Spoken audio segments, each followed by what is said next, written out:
What if the very thing you're eating, drinking, or thinking today is silently feeding your cancer cells? It sounds harsh, but sometimes the truth has to hit you like a brick wall before it wakes you up.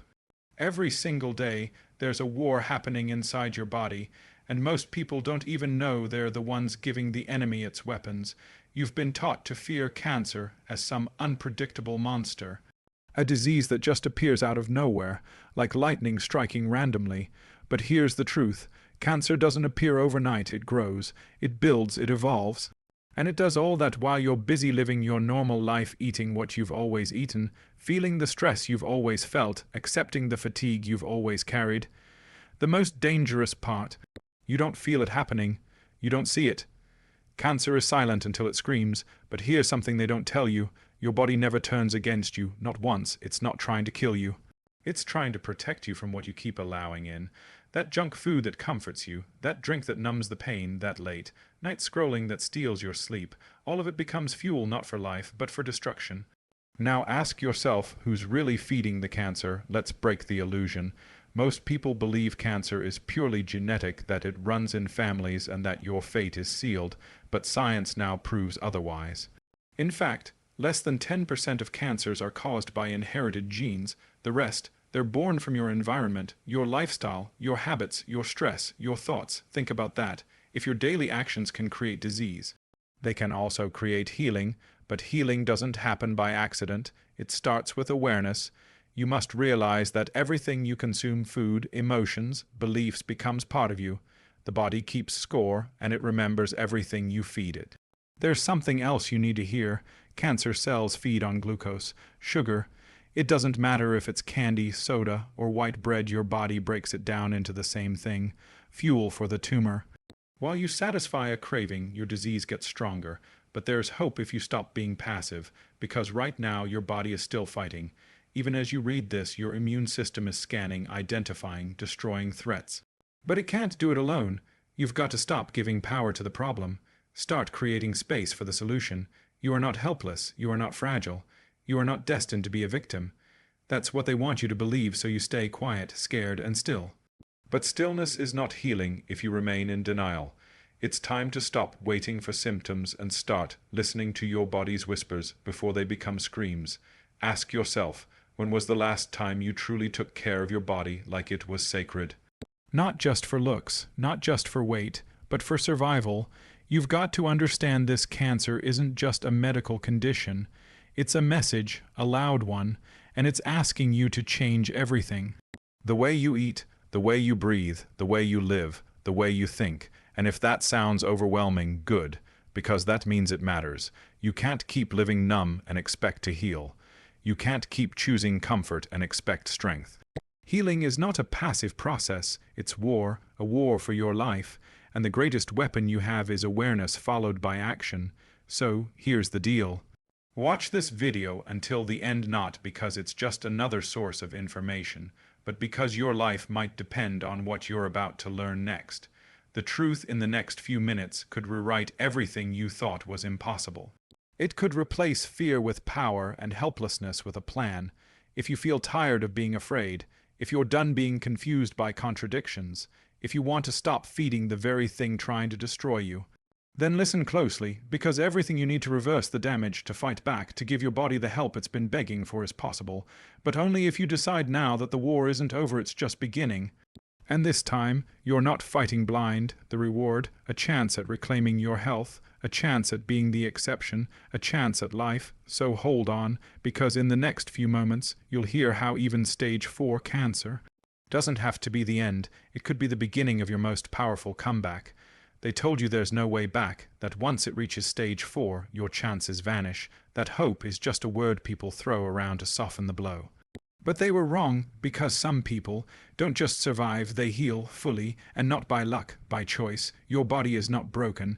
It's brilliant, and when it's given the right tools, not just pills, not just procedures, but the right conditions, it does something extraordinary. It resets, it rebuilds, it fights back. The truth is, healing isn't about attacking cancer harder. It's about creating an environment where cancer can't survive. Let that sink in. For decades, we focused only on cutting, burning, and poisoning cancer. But we forgot the most powerful part of the equation, the human body's own intelligence, the immune system, the cellular memory, the regenerative power. All of it has been underestimated. There are people who walked away from their death sentence because they changed everything, not just outside, but inside. They cleaned up their internal world. They stopped living in fear. They began to believe again. And belief, paired with action, is a force stronger than most imagine. Let's talk about what really happens in the body when it's healing, even in stage 4. First, inflammation drops, not from medication, but because the root causes are removed. Stress lowers, gut health improves, nutrients begin to flow where toxins once dominated, cells start talking to each other again, organs coordinate, systems align, the body doesn't fight blindly, it's strategic. It knows what's foreign and what belongs.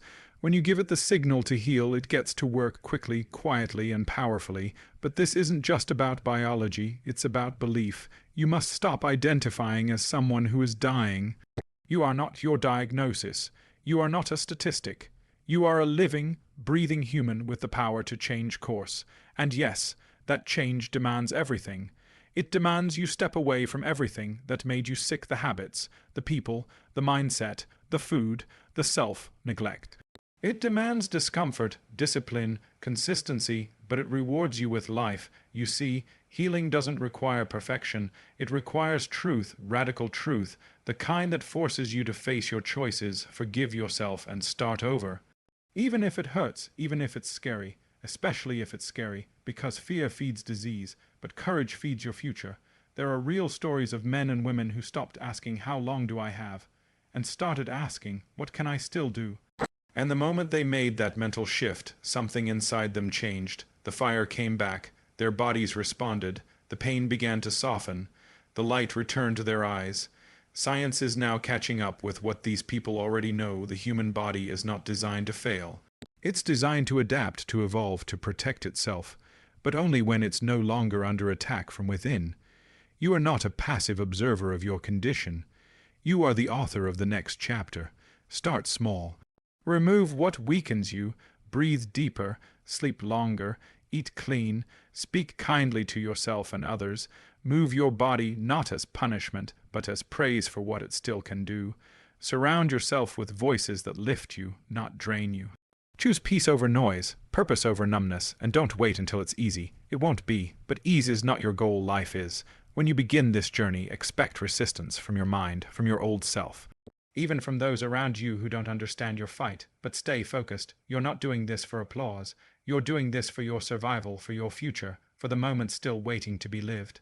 Your story is not over. In fact, this could be the part people remember most, the part where everything looked impossible, until you made it possible. So here's the truth no one told you. Stage 4 is not the final chapter. It's the moment of choice. It's the point where people either surrender or rise. You have every right to rise. You have every right to believe again. You have every right to heal deeply, fully, and permanently. Let that belief soak into your bones. Let it rewire your thoughts. Let it fuel your actions, because healing doesn't just come from the outside in. It starts inside with the decision to take back your power. This isn't false hope. This is truth backed by the lives of those who refused to settle, who said no more, to being told they couldn't heal, who took the broken pieces of their story and built something unshakable. Now it's your turn. You don't need another guarantee.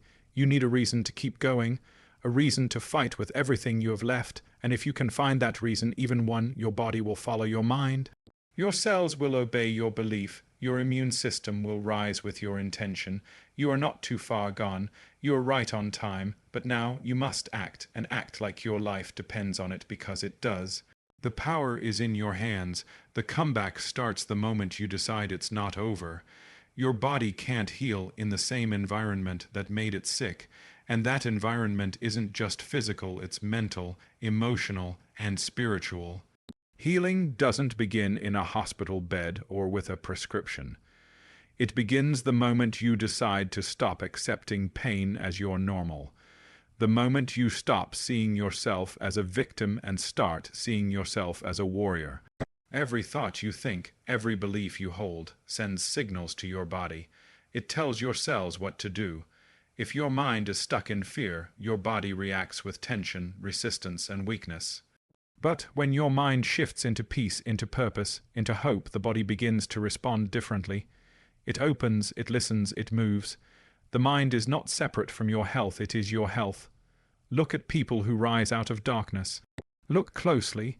It's not just what they eat or what they avoid. It's the way they speak to themselves, the way they refuse to be defined by their suffering, the way they hold on to purpose even when everything seems broken. Because your mindset is your medicine, pain will try to define you, diagnosis will try to cage you, but your mind, it's the key to freedom. You can train it, sharpen it, and use it as a weapon to protect your life.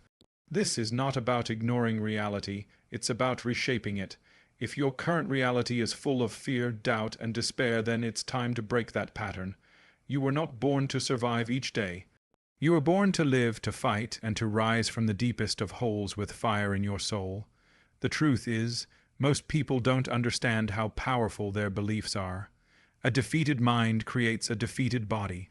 But a determined mind, it wakes up everything inside you. It's the switch that turns on your healing. You've been told to take care of your body, but who told you to take care of your thoughts? Who told you to guard your focus like your life depends on it? Because it does. You can't keep repeating the same hopeless story in your head and expect your body to believe in recovery. You must speak life. You must speak strength. Even if your voice shakes, speak to your cells like they're listening, because they are. Every single morning you have two choices: to surrender or to build yourself again, to feed the problem or to feed your power. That choice may seem small, but repeated daily, it becomes the very foundation of healing.